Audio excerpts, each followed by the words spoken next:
pain and persistence led to a charmed life. Ina Garten's new memoir reveals her difficult youth and the key to her success. It's unnerving to watch Ina Garten get weepy. We were at the dining table in a Park Avenue apartment in New York City, sharing a chicory salad and a few sandwiches from St. Ambrose. Store-bought was fine, really. Her memoir, Be Ready When the Luck Happens, released last week, is already receiving a lot of attention, but not the kind she was hoping for. The book recounts her life just as fabulous as it seems on her shows. The Barefoot Contessa and Be My Guest. There were homes to remodel, trips to take, and adventure to be had. It is also a case study on the sweat, savvy, and risk-taking required for a woman raised in the housewife era to build a multi-million-dollar media empire that started with a tiny specialty food shop in the Hampton named after 1954 Ava Gardner movie. But anyone, including People magazine and the New York Post, seemed to be talking about was the time she nearly ended things with her husband, Jeffrey Garten, 77, the affable financier turned Yale economic professor, and a violence-filled childhood that emphasized accomplishment over affection. Midge Garten, 76, had published 13 meticulously tested cookbooks, which have sold more than 13 million copies. Although she is something of a natural writer, Midge Garten never intended to write a memoir. She had to be convinced because she truly thought no one would be interested, said Deborah, her co-author and a longtime friend. Midge Davis laid it out in language Midge Garten understood. Writing her memoir was about the control. If you don't tell your own story, Midge Davis said, other people will do it for you.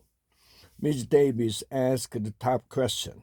Some of them were about a subject that Miss Garten had no interest in discussing, her childhood, which she and the older brother largely spent alone in their rooms.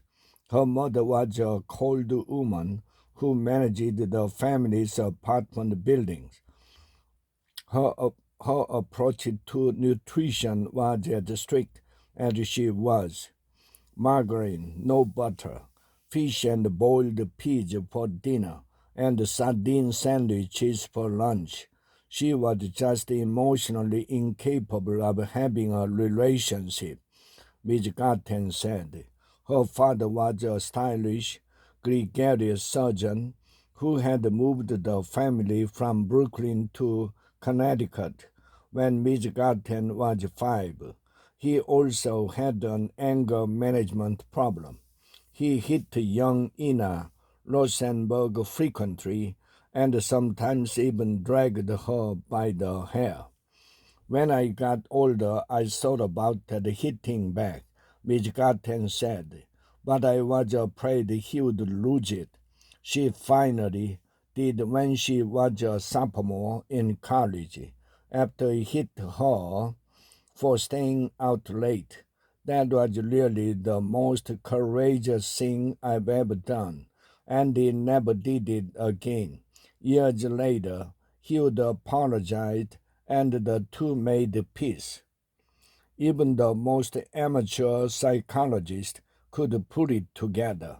Ms. Garten has dedicated her career to creating a paragon of domestic warmth that is precisely what a childhood wasn't. She conjured a welcoming place where no one turns down an invitation and everyone has fun. Back at the dining table, Miss Garten grew emotional. It just occurred to me while you are talking about this that I must have gotten over the feeling of shame, she said, tears in her eyes. I don't want people to feel that their childhood needed to be their life story. You can write your own story. You are not who your parents thought you were or whatever bad things that happened to you. Still, she'd like everyone to move on to other parts of the book, like how her success is in large part because she doesn't take no for an answer. People have written fabulous memoirs, and in the middle of it, some sexual abuse by a next-door neighbor, and that's all anybody talks about, she said. The memoir took 4 years. Miss Davis played the role of archaeologist, therapist, and detective, traveling with Miss Garten to former homes and pouring through the boxes of the ridicule letters Mr. Garten wrote when they started courting.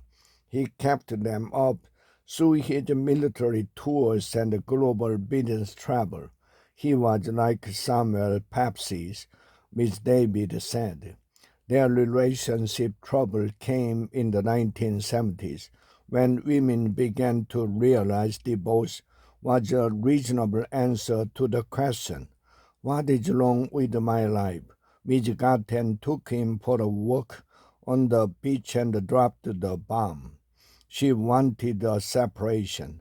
She was 30 and had recently left her job writing nuclear energy policy papers for the White House to take over the Barefooted Contessa, a 400 square foot shop in Washington Beach, New York.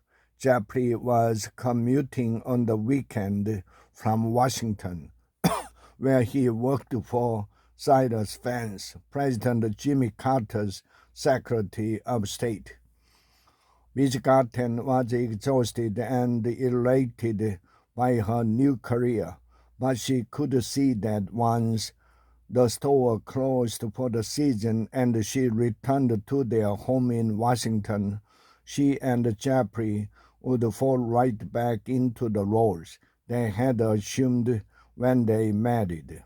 It wasn't the stupid chores that bothered me, she writes. It was the feeling that I wasn't an equal partner in our marriage. Slamming on the brakes was terrifying. She had been madly in love with him since she was a high school girl in Connecticut and he was a freshman at Dartmouth. Everything changed when I met Jeffrey, she writes. This is when my life began. Spoiler alert, they worked it out. They will celebrate their 56th wedding anniversary in December.